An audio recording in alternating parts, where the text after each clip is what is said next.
In the ninth episode, we get a little more background into Vanya's powers and the mother. The mother was created because Vanya was literally killing any nanny that would get close to her.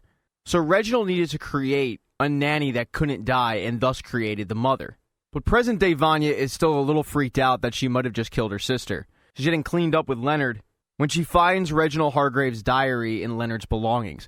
She actually found this diary before, but when number 5 went back in time, it erased that. So she actually finds it for a second time and confronts Leonard about it.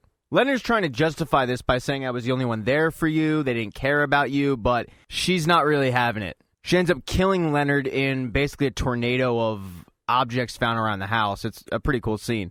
After this, she leaves Leonard dead and heads on home. Shortly thereafter, 5 and Diego arrive and find Leonard's body and, of course, the eye and say, oh, well, that settles it. But 5 brings to the point that the note said to protect him, and obviously they didn't do that because he's dead. And someone must have killed him, so they need to find that out, having no idea that the person that killed them is actually their sister. While they try to figure that out, the rest of the group is tending to Allison, who has been saved, but she can't really talk. Her vocal cords are completely trashed. Eventually, she wakes up, and Luther is there, who hasn't left her side. She grabs a piece of paper and a pen and writes that Vanya has powers. This shocks everybody in the room, except for Pogo, who admits to everything. Shortly after this, Vanya arrives home, and the first person she sees is Luther. She's distraught, she's remorseful, and she asks, how is Allison? Luther just gives her a hug, but he won't let her go.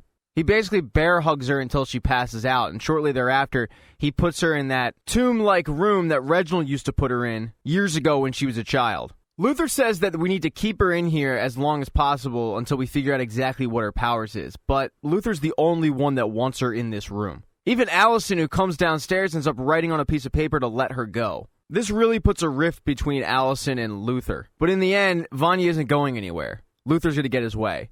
And while Vanya is sitting in this room, just a girl with her thoughts, the younger Vanya ends up coming to her and talking to her. The younger Vanya is telling her that Luther is right, the entire family is scared of her, and she needs to harness her powers and get out. The older Vanya is feeding into this thought and ends up breaking out of this room that you're not supposed to be able to break out of. When she does this, she looks completely possessed. That's how the episode ends, but let's get into some minor storylines, and one of them involves Klaus, who wants to go back to a life of drugs, but Ben, the dead brother, is arguing with him and ends up punching him. Normally, this would go right through him, but Klaus actually feels this. Obviously, this isn't supposed to happen because Ben is a ghost, and this forces Klaus to rethink the conversation he had with Reginald when he went to the afterlife. When he was in the barbershop, Reginald said, you never even tapped into half of your powers. So this is making Klaus think that maybe this is a sign of that because he hasn't been on drugs in a while. And then finally, there's Hazel. The place that he had to go was to locate 5. He wants to make amends and help save the world.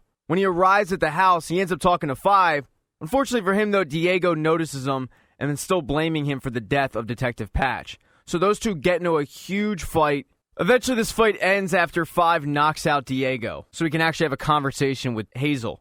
After the conversation about helping save the world, he gives number 5 the guns of both Hazel and Cha-Cha, and that should help acquit Diego of the murder of Detective Patch. So Hazel heads back to the motel where Agnes is, but unfortunately, Agnes isn't the only one there, so is Cha-Cha, and she's ready to make true to her word and kill Agnes and then Hazel.